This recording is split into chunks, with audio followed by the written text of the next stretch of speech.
Joining me live in the studio now is the Shadow Foreign Minister, Ted O'Brien. Thanks for joining us. Thanks, a momentous couple of days, really, in the Middle East. How do you react to what we've seen? And is the government right to... They were quite forward-leaning in support of the strikes. Look, I support the government being forward-leaning because we have had the United States and Israel orchestrate some quite extraordinary attacks there. I mean, the strikes have been massive. They really have.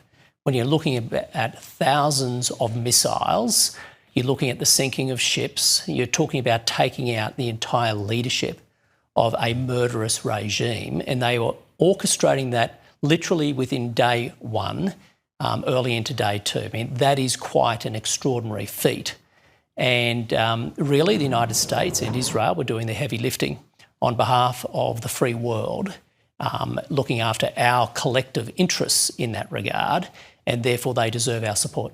When the government announced its position, there was a clear reference to the US strikes.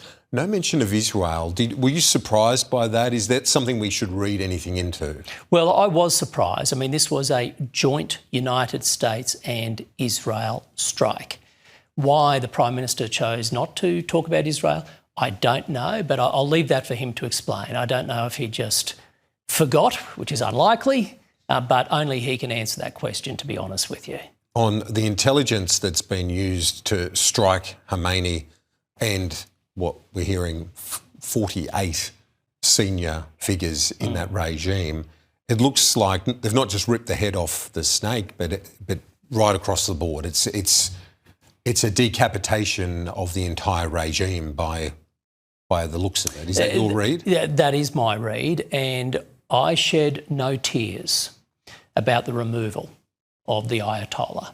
I mean, Ayatollah Khamenei was an evil, evil man, and he ran a regime which was no friend of Australia, no friend of our allies, no friend of any freedom-loving person. And its own people. And its own people. Many of its own people hated that regime. Killed, tens of thousands of his own citizens, which immediately reduces any legitimacy of the regime. And so we should shed no tears about his removal. Of course, though, there is an enormous architecture still sitting within the regime.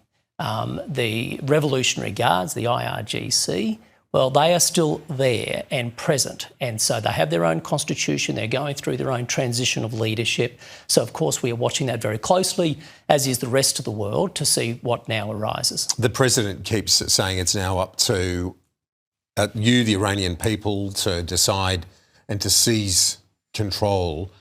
As much as we hope he's right with that and that they can do that and that the people of Iran will be free, if you don't have guns and if those with the guns don't acquiesce, it can get very, very messy, sadly. Well, it is a sad predicament, absolutely. And you do see now a challenge for the people of Iran, and it really is up to them. I mean, the complexity of the country is enormous and we can't overly simplify it. It would be dangerous to do so. But you really have seen a preparedness, especially on the part of the regime, to kill their own citizens. So those which want a regime change within the country, they are not the ones that have the guns in their hands, and so they have a challenge ahead of them. But nevertheless, what the United States and Israel have been able to do is to decapitate the head of the snake. And now he's hoping that the people of Iran can start to control their own destiny.